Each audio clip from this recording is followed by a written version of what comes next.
Amigos y amigas, gracias por acompañarme a este capítulo que va a estar centrado en unas salidas que hacer para resolver el dilema entre salud o economía por causa de la pandemia. Mi nombre es Hugo Londoño, soy psicólogo, director de innovación de la empresa Cultura Segura y pues bueno, va a estar este programa dividido en 4 partes. La primera es un contexto, la segunda es una introducción para comprender que la pandemia no debe ser tratada solo desde el punto de vista médico y de salud pública, sino desde un punto de vista cultural. El tercero, vamos a mirar unas soluciones que generan dos países, uno europeo y otro asiático. Y por último, una solución para las organizaciones que también hacen parte, son actores de la sociedad, para poder enfrentar de la mejor manera y a partir de experiencias de otras organizaciones que se prepararon para epidemias, y para pandemias a partir de la experiencia que tuvieron hace más o menos unos 12 años con el H1N1. Para comenzar, aprovecho para invitarles a que se suscriban a este canal, para que compartan esta información. Creo que es muy importante que ante tanta especulación que hay por redes sociales, exista una información seria que permita a muchas personas tomar decisiones. Esto podría ayudar a personas que influyen en los mandatarios, tanto de países como mandatarios locales. Esto también puede ayudar a que empresarios sepan cómo tomar decisiones en los próximos días, que se está ya generando unas prácticas de abrir sus organizaciones y convivir con el COVID, pero de la mejor manera posible para que no genere esto desastre en materia de salud. También para la sociedad en general, porque nosotros somos actores responsables de contener la pandemia, pero también de activar la economía. Tenemos que ser creativos y unidos al respecto. Entonces, por eso es la validez que tiene un espacio como este. Vamos a comenzar dando como el primer punto que quiero tratar, es que hoy nos encontramos mucho más protegidos que hace 102 años, cuando ocurrió un brote, una gripe, que hoy sabemos que se trata de la H1N1, un tipo A, que generó 50 millones de muertes en un año en el mundo. Yo quiero hacer énfasis en esto porque al día de hoy es 3 de mayo de 2020, y al día de hoy el coronavirus ha dejado 250,000 muertos en el mundo. En el año 1918, este fenómeno dejó como muertes a más de 50 millones de personas, y quiero decir muchas más porque en ese entonces había un sistema de registros de información muy informal, no estaba unificado, entonces hay mucho subregistro. Por lo pronto se sabe que son 50 millones de personas a partir de registros oficiales, pero fueron muchísimas más. Esto para ambientar que, si bien fue un brote de influenza, como decía, tipo A, de la familia o asociada al H1N1, que a propósito, al día de hoy, cada año, aún la influenza deja unos 300 a 600,000 personas muertas, a pesar de que ya hay algunas vacunas, hay unos tratamientos médicos, pero todavía la influenza existe, no deja la cantidad de muertos en un año tan estrambótico como fue en el año 1918 y 1919, que fue muy mal llamada como una gripe española, porque no fue ni siquiera originada en España, pero digamos que España fue quien manifestó, fue la primera en manifestar la existencia de este fenómeno, y pues bueno, se llamó de esa forma como una manera espontánea y cultural, pero realmente hoy sabemos que fue un brote de H1N1, o de influenza tipo A. Hoy por hoy, entonces estamos mucho mejor preparados, porque a pesar de que lo que ha causado el coronavirus, que a la fecha de hoy son 250.000 muertos, no tiene comparación con lo que pasó hace 100 años. Entonces, esto, ustedes pueden ambientarse, hay muchos artículos al respecto, pero quiero recomendar uno que se encuentra en la página del World Economic Forum. Y aquí está como un título de una periodista científica que explica cómo la gripe española cambió el mundo. Y está muy interesante este artículo. Entonces, a partir de este contexto, donde ya sabemos que el mundo está mejor preparado para enfrentar esta pandemia a pesar de las improvisaciones que hemos tenido, hay una diferencia entre el H1N1 y el COVID-19, y es que el H1N1 es un enemigo conocido, mientras que el COVID-19, este coronavirus, apenas estamos conociéndolo, apenas hace unas semanas se conoció ya su código genético.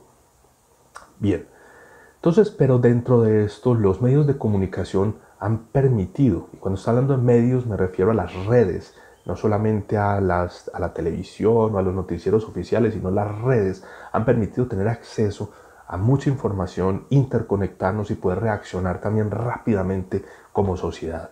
Entonces, esto para hablar de que tenemos buenas herramientas, no las tenemos todas, pero tenemos unas buenas herramientas para enfrentar este fenómeno.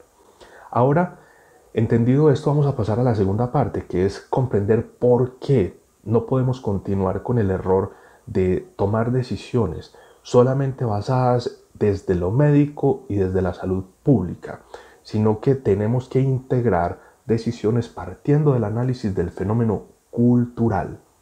Vamos a mirar un recuento de unos casos. Quiero que empecemos con el fenómeno de Michigan. Voy a ser muy breve en estos videos por tema de copyright y también para que sea más ameno para ustedes que están persiguiendo esto. Vamos a mirar cómo en Michigan manifestantes armados irrumpen en el Capitolio. Esto ocurrió hace apenas 2 días. Por segunda vez en 2 semanas, los manifestantes se han congregado en el Capitolio del estado de Michigan para reclamar el fin del confinamiento y de las restricciones en los comercios. Bien, esta noticia la pueden ustedes ver en la página de DW, que es el canal alemán, donde se puede percibir claramente cómo personas armadas ingresan a un Capitolio. Es increíble, ¿no? Que suele pensarse que solo en África, en algunos lugares de Asia, en algunos países de Latinoamérica se da eso. Pero la verdad, hay personas que están protestando de manera armada en Estados Unidos, exigiendo que se deje de que no haya cuarentena, exigiendo que las políticas permitan la libertad del consumo. Entonces hay unas personas que están de acuerdo con el confinamiento, pero hay otras que salieron y están en manifestaciones sin ningún tipo de protección, o están conservando, no están conservando las distancias. Y esto ocurrió hace apenas 2 días en Estados Unidos. Vamos a mirar que es un fenómeno cultural. Vamos a saltar a otra latitud. Vamos a irnos hacia Brasil, donde el presidente Jair Bolsonaro alienta a las comunidades a que salgan a la calle a protestar, en un lado para protestar políticamente, pero también para que no se hagan estas restricciones de cuarentena obligatorias. Sin guantes ni mascarilla e incluso tosiendo de vez en cuando, el presidente Jair Bolsonaro arengó a los brasileños a romper la cuarentena por el coronavirus. El mandatario se trasladó el domingo hasta el frontis del cuartel general del ejército en Brasilia para apoyar a unos 600 manifestantes que exigían una intervención militar y el cierre del Congreso. Ok, entonces aquí, con esto quiero hablar de que de por qué hay que analizar esto desde un componente también cultural, porque una de las variables de los componentes culturales es el componente político. En este momento, por dar solo 2 ejemplos, pero hay varios países en estas, pero lo que es Estados Unidos y Brasil, ya incluso desde sus mandatarios están haciendo invitaciones a no continuar con la cuarentena, ¿sí? Y esto tiene un componente político muy fuerte. Vamos a mirar otro fenómeno y es el económico para sustentar el por qué un fenómeno de una pandemia no puede tratarse solo desde lo médico y la salud pública. Vamos a ir hasta Venezuela, cómo se rompe la cuarentena por escasez de alimentos. Pese a que el gobierno de Nicolás Maduro decretó una cuarentena que suspendió actividades laborales y comerciales no esenciales, el hambre y la necesidad de subsistir dicen otra cosa para quienes como Gladys viven y trabajan en Petare, vendiendo ajíes y limones por 5 centavos de dólar. Bien, aquí estamos viendo un fenómeno de Venezuela donde ya la economía como tal no tiene forma de resistir las cuarentenas, porque los estados, la mayoría no tienen cómo subsidiar ni las empresas ni las personas y deben abrirse. Entonces esto es un fenómeno que va a pasar sí o sí. Hoy que es 3 de mayo del 2020, yo vivo en Medellín, Colombia, en una zona del Valle de Aburrá. Es realmente un municipio cercano a Medellín, contiguo a Medellín en el sur. Pero en nuestro territorio, en nuestra ciudad, es muy tradicional que salgan personas a la calle, son vendedores ambulantes que adaptaron unos carros para vender un producto que es muy famoso aquí, que se llama la mazamorra. Es un preparado de un maíz, es un preparado de maíz que se consume con leche y con un dulce de guayaba, que aquí se llama bocadillo, le decimos, pero realmente es un dulce de guayaba. Este fenómeno ya en todos los barrios se está viendo que están saliendo los mazamorreros a vender su producto. Y vamos a mirar que no es solamente en Venezuela o en Colombia, vamos a mirar acá un caso en Perú. Vamos a mirar un caso de Huaycán.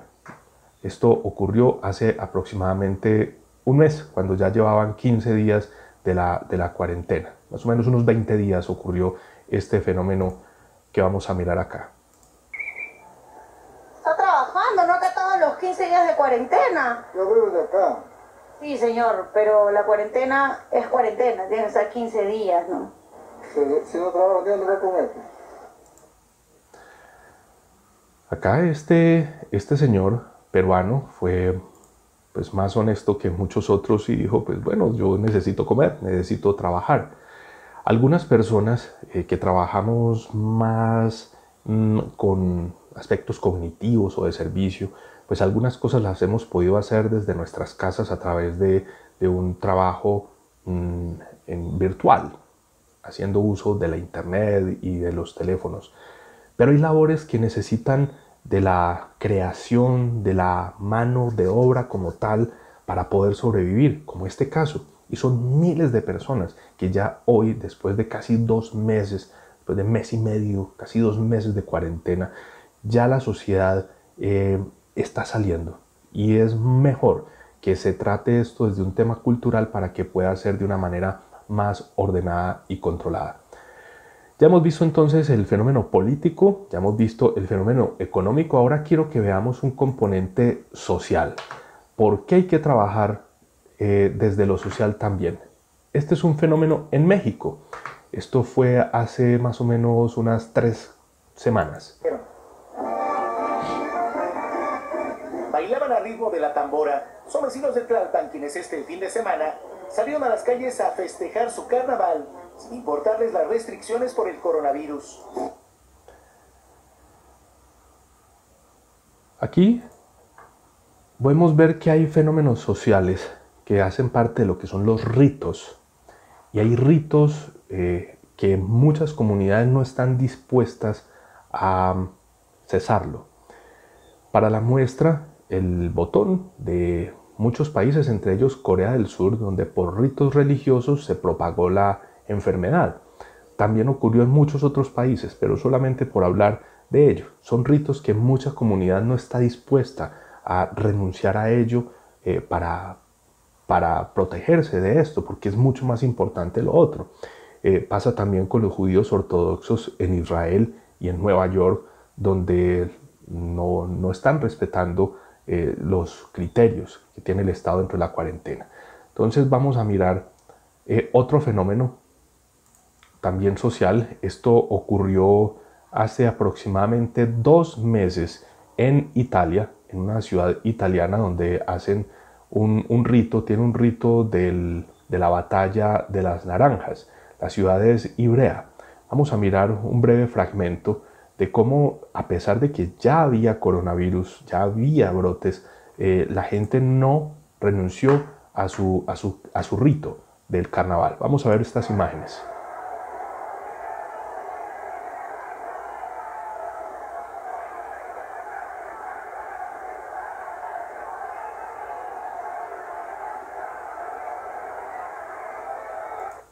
Bien. Y no solamente ocurrió en Italia, en España, en Tenerife, hubo un carnaval cuando ya se sabía que había casos de coronavirus, y ha pasado en muchos espacios. Entonces, las sociedades, hay unos sacrificios a los cuales unos grupos sociales no van a estar dispuestos a seguirlo, y esto amerita que también tenga un tratamiento. Vamos a mirar acá lo que tiene que ver con el funeral, el rito del funeral. Esto es en una ciudad colombiana, Quibdó, que es la capital de Chocó. Esto ocurrió el día de ayer. Vamos a mirar las imágenes, unas breves imágenes.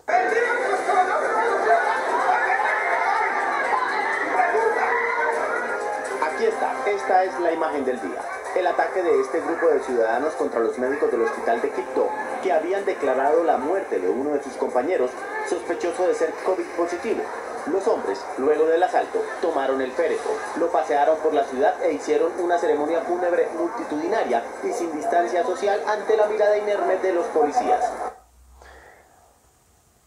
La muerte genera unos ritos aprendidos y traspasados de generación tras generación, y que tiene unos componentes de duelo, pero además de la forma de comprender qué es lo que se tiene que hacer por honor a quien ha muerto, y también según las creencias en lo que hay que ayudar desde aquí para que alcance una vida eterna. Este fenómeno también ocurrió, no voy a pasar las imágenes para no hacerlo tan largo, con la muerte de un rabino muy importante en la comunidad judía de New York, donde la policía tuvo que intervenir, pero los judíos se resistieron porque sentían que tenían que hacer el rito de despedida a este rabino. Vamos a mirar otro fenómeno asociado con un fenómeno fúnebre que ocurrió también en Colombia, en un municipio que queda al norte de la ciudad de Medellín, queda contiguo, se llama Bello, y es un fenómeno social donde curiosamente fue otro sepelio, pero honrando la memoria de un delincuente que había muerto.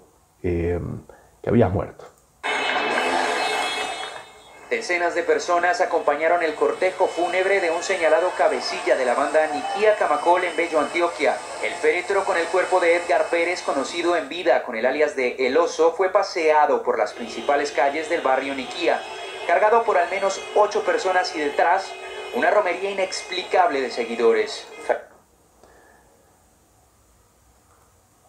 El municipio de Bello es el municipio que más contagios tiene por 100.000 habitantes en el Valle de Aburrá. Entonces llama la atención este fenómeno que demuestra que hay comunidades que así no nos parezca, pero que tienen por autoridad a unas figuras que al momento de morir le rinden un homenaje. Pasaba con el rabino en Nueva York, pasaba con esta persona que fue un delincuente que finalmente tenía autoridad y tenía credibilidad en las comunidades. El fenómeno del narcotráfico, si bien ha cambiado mucho en la comunidad colombiana, ya es muy focalizado en donde todavía se vive esa cultura. pero Bello Antioquia es uno de esos rincones donde todavía hay una idealización de las personas que se hacen la vida a través del narcotráfico.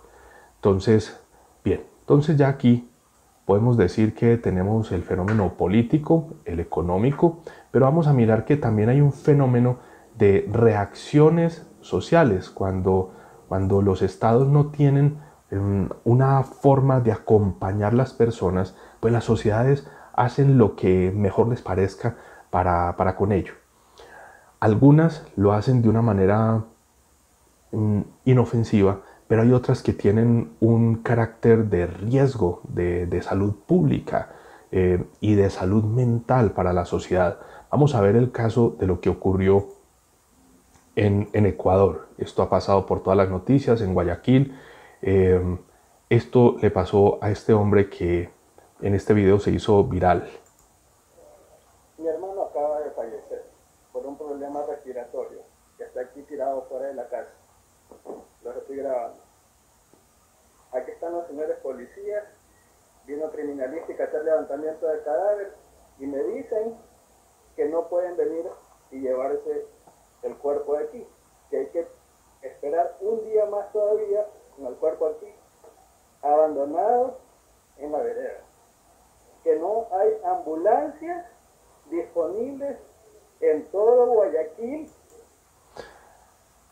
Podemos identificar que el fenómeno cultural que pasa cuando hay una pandemia es que también hay grupos o zonas en las que van a improvisar, porque va a haber situaciones que no están controladas y que las instrucciones del Estado o las fuerzas que tengan las instituciones van a ser tan débiles que la comunidad tendrá que improvisar.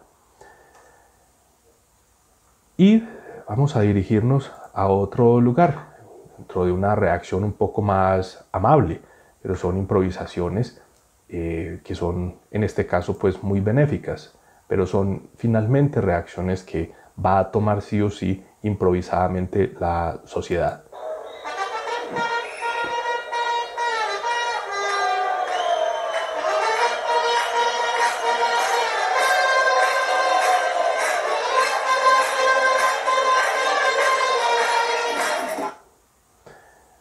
Esto en España, en Italia fue muy frecuente, como estas reacciones, pero no todas son tan benéficas. Vamos a irnos hacia un lugar en Tenjo, Cundinamarca, es un municipio de Colombia, donde las sociedades, la misma comunidad, decidió hacer un bloqueo. En el municipio estamos cerrando la vía porque se tiene conocimiento y un fuerte rumor de que vienen 90 personas infectadas a Chalón.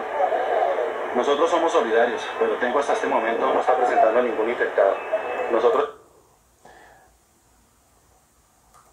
Entonces, la sociedad, a partir de los vacíos de información, pues agrega información y toma decisiones. Hasta aquí la sustentación de por qué una pandemia no puede tomarse decisiones solamente desde los criterios médicos y de salud pública. Deben tomarse decisiones desde los criterios culturales, teniendo presente lo político, lo económico, lo social y las reacciones que no sabemos cómo se van a dar, porque son reacciones improvisadas. Para esto entonces las soluciones que tengo para este momento 3, que son lo que deberían hacer los países, que ha funcionado bien, y vamos a tomar el caso de Suecia y el caso de Corea del Sur, para después dar unas recomendaciones a las organizaciones en este momento que se abre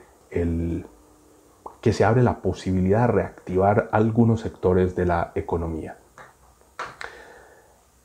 Vamos directamente con el caso de Corea del Sur. Corea del Sur, el día de antier, generó un grupo de científicos un informe muy interesante. Todos estos links los voy a dejar en la parte inferior del video para que ustedes puedan acceder, y también voy a hacer una breve publicación en el blog de Cultura Segura para que ustedes puedan tener acceso a esta documentación. Pero Corea del Sur publica un muy interesante artículo acerca de cómo reaccionó cuando detectó tempranamente un caso en un call center e intervino focalizadamente generando unos aislamientos muy específicos donde no paró la economía. Corea del Sur es célebre porque lleva varios días sin detectar nuevos casos y porque a través de herramientas de información, de la tecnología y de sobre todo masificar los diagnósticos, logró generar un control muy veloz de la pandemia sin parar la economía. Hay otro componente que quiero que veamos con relación a Corea del Sur antes de avanzar hacia Suecia, y se refiere a que Corea del Sur empezó a generar unas políticas de distanciamiento social donde incluso los restaurantes no los cerró. Algunos de ellos están abiertos, sobre todo los empresariales, porque hay industrias que no pararon.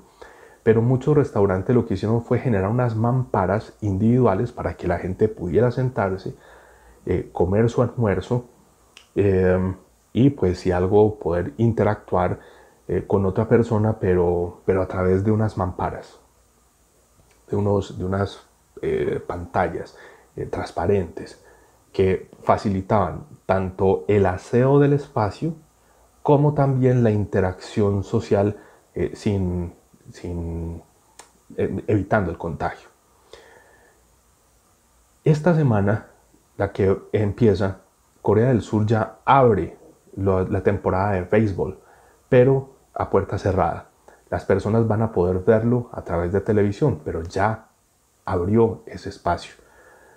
Los sitios religiosos, que es justamente donde empezó la pandemia, la multiplicación del COVID, en Corea del Sur, ya se están abriendo, pero se están abriendo conservando unas distancias sociales y maximizando el tema del aseo. Y lo otro es que como todo el mundo masificó el uso de una app a sus teléfonos, constantemente había una información donde llegaban mensajes de texto expresando cómo si habían contagios cercanos a donde una persona estaba, y además permitía hacer un rastreo de si una persona contagiada tuvo interacción con alguien que tenía esta app, que tenía su celular a la mano. Había una forma de tener interacción entre las instituciones y las personas para detectar rápidamente. Eso es un caso fantástico. Vamos a ver otro caso que apenas esta semana, el día de ayer, ya fue elogiado por la Organización Mundial de la Salud. Y es el caso de Suecia, que ya elogió este modelo que se basa en hacer un contagio controlado de la población para alcanzar una inmunidad de grupo. Suecia lo que hizo fue tomar medidas restrictivas con las poblaciones vulnerables, es decir, con los ancianos y con las personas jóvenes que tengan problemas de salud asociadas al sistema inmunológico. Las personas superiores al 9º grado los llevaron a sus casas, pues les sugirieron que recibieran clases en sus casas, pero los que son menores del 9º grado están yendo a las escuelas normalmente y los parques, los restaurantes están viviéndose de una manera normal. Suecia lo que está apostando y les está funcionando, aunque tienen una tasa de mortalidad alta de contagio que es del 12%, pero es del 12% porque desafortunadamente al principio de esta medida ellos se les escaparon unos centros geriátricos y por eso pues de alguna manera las personas estaban conscientes, inclusive la sociedad aceptó que algunas personas quizás podrían morir. Pero lo que está haciendo Suecia es apostar por la manera natural como se contiene. Suecia lo que plantea es que todas las sociedades que están haciendo aislamientos obligatorios, tarde o temprano van a tener otros picos, otros repuntes. Este fenómeno de Suecia y el de Corea del Sur, la verdad es que pueden ser compatibles. Se requiere mayor detección temprana de casos para hacer aislamientos tempranos, pero también favorecer, digamos, el contagio de las poblaciones no vulnerables para que desarrollen un sistema de defensa natural. Cuando este grupo social alcanza un 60% de contagio en la población, genera unas resistencias que incluso alcanzan a proteger hasta la población vulnerable, ¿sí? Estos dos casos creo que ahora que se están abriendo los chances para que algunos sectores económicos retornen a las labores, creo que es muy importante que las naciones estén amparadas en ello. Y finalmente quiero hablar acerca de cómo las organizaciones tienen la oportunidad de generar una preparación para la reactivación económica basada en los aprendizajes que dejó el fenómeno del H1N1 y que algunas empresas se anticiparon y están muy bien preparadas en este momento para asumir la pandemia. Hay 7 retos organizacionales, que son el de prevenir los contagios masivos dentro de la organización, promover la salud mental, la seguridad de procesos, la gestión de los riesgos, la gestión de las comunidades, tener lecciones aprendidas y todo esto a través del fortalecimiento de su cultura. La estrategia que sugerimos para las organizaciones está en enfrentar un periodo donde en 3 meses su comunidad organizacional debe estar preparada para hacer frente a la pandemia de la mejor manera, donde tenemos que convivir con el COVID-19, pero esto implica tener 3 momentos de la cultura organizacional. Primero es la puesta a punto, que consiste en hacer las preparaciones de los 7 puntos que veíamos anteriormente. Luego, hacer un arranque para un seguimiento donde todo lo que se establece como protocolos realmente se cumpla, y un proceso de estabilización donde la comunidad sea capaz de trabajar de la mejor manera, siguiendo los protocolos y sobre todo identificando cómo tomar las mejores decisiones cuando el protocolo es difícil de poderse cumplir. Entonces, de esa manera, la puesta a punto va a ayudar a preparar la organización para estos 7 retos y en el arranque poder hacer una gestión organizacional, una gestión del liderazgo, una gestión de las comunicaciones, del conocimiento, de la variabilidad o la fluctuación del riesgo, de los controles y las mejoras enfocadas y sobre todo también de garantizar la continuidad de los negocios. De esta manera, en la estabilización podrían existir unas auditorías, un control de la fluctuación del riesgo, de esa variabilidad y unos planes de acción focalizados para cada contingencia según se vayan presentando. Con esto, amigos y amigas, pretendo dar un aporte de que es posible trabajar el cuidado de la salud junto con el cuidado de la economía. Y es muy importante que todos estemos muy articulados, que no tomemos improvisaciones, que sigamos las recomendaciones del gobierno, que le aportemos al gobierno, a los gobiernos del mundo, ideas, porque debe ser para ellos supremamente difícil saber qué van a hacer en este momento. Cada decisión que toman tiene un eco exponencial, inclusive más exponencial que el propio virus. Entonces ellos necesitan también luces y necesitan el respaldo. Si todos estamos unidos y trabajando, creo que vamos a poder asumir de la mejor manera este fenómeno pandémico, que no es solo un fenómeno médico ni de salud pública, sino que es un fenómeno cultural, que si tiene un buen manejo, vamos entre todos a poderlo superar y pues tratar de que ni la economía ni la salud se afecte. Muchas gracias. Si te gustó, dale like, comparte este video y hagamos también masificación o viralidad con información que es fiable. Muchísimas gracias y no olviden compartir este mensaje y suscribirse a nuestro canal. Hasta pronto y gracias por su atención.